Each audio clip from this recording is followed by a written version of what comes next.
महाराष्ट्र के 2 शहरों और एक एयरपोर्ट का नाम बदल दिया गया। औरंगाबाद अब संभाजी नगर और उस्मानाबाद धाराशिव के नाम से जाने जाएंगे। इसके अलावा नवी मुंबई एयरपोर्ट का नाम बदलकर अब DB पाटिल एयरपोर्ट कर दिया गया है। उद्धव ठाकरे ने मुख्यमंत्री पद से इस्तीफा देने से ठीक पहले इन नए नामों की घोषणा की। अरसे से महाराष्ट्र के कुछ राजनीतिक दल इन शहरों के नाम बदलने की मांग कर रहे थे।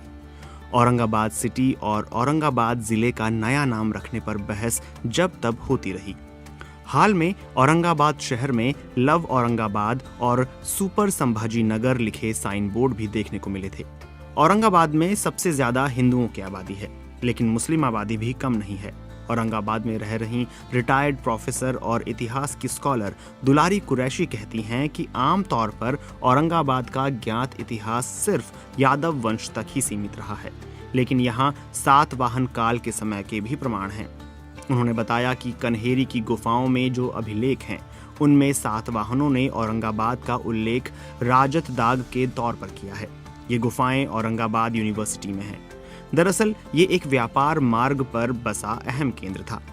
इतिहास के स्कॉलर पुष्कर साहनी कहते हैं कि मलिक अंबर ने इस शहर का नाम फतेहनगर रखा था, लेकिन मुगल बादशाह शाहजहां ने 1636 में औरंगजेब को दक्कन का सूबेदार बना दिया।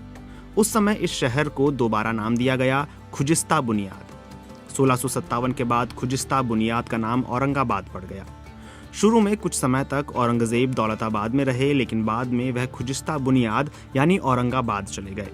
उन्हें ये जगह पसंद आ गई, इसलिए वहां रहने के लिए बड़ी तादाद में कॉलोनियां बसाई गईं।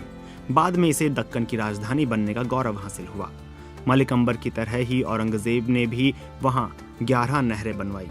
दुलारी कुरैशी बताती हैं कि औरंगाबाद का वर्णन एक ऐसे शहर के तौर पर किया गया है जहां की हवा खुशबू से भरी है, जहां का पानी अमृत जैसा है। औरंगजेब 1681 में यहाँ आए और फिर उन्होंने कभी भी दक्कन को नहीं छोड़ा। बादशाह औरंगजेब यहाँ खुलताबाद में अपने लिए एक सादा सा मकबरा बनाने और उसके ऊपर तुलसी का पौधा लगाने के लिए कह गए थे। उस्मानाबाद का नाम बदलने के बारे में भी शिवसेना दशकों से मुखर रही। धाराशिव उस्मानाबाद का पुराना नाम है और स्थानीय पत्रकार कमालकर कुलकर्णी कहते हैं कि केवल प्रशासनिक कार्यों में ही जिले को उस्मानाबाद कहा जाता है। उनके मुताबिक गांव देहात के लोग अब भी इसे धाराशिव ही कहते हैं। जब महाराष्ट्र का मराठवाड़ा क्षेत्र हैदराबाद के निजाम के कब्जे में था तो कई प्राचीन शहरों के नाम बदल दिए गए। धाराशिव भी उन्हीं में से एक था। धाराशिव नाम का उल्लेख सरकार द्वारा 1972 में प्रकाशित उस्मानाबाद जिले के पहले गजेटियर में भी है। शहर की नगर परिषद की संशोधित शहरी विकास योजना के अध्याय 1 में यह उल्लेख किया गया है कि उस्मान अली खान ने 1900 में धाराशिव का नाम बदलकर उस्मानाबाद कर दिया था।